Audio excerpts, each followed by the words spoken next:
In this video, you will learn how to apply quantity-related discounts such as multiple unit price discounts, customer discounts, as well as mixed discounts.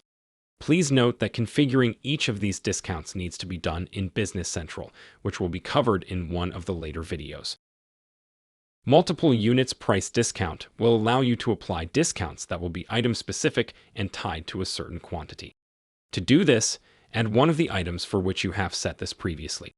Now change the quantity to 2, and you can see that the discount has been added and the total changed.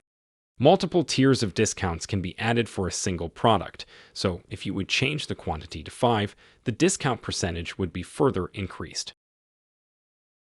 For a customer discount, a specific item and customer combination needs to be created in Business Central. Click Customers and assign the previously set customer, and 25% discount will be automatically applied. Lastly, mixed discount will be applied for a previously configured combination of products. Upon adding the second item, you can see that a 20% discount has been applied.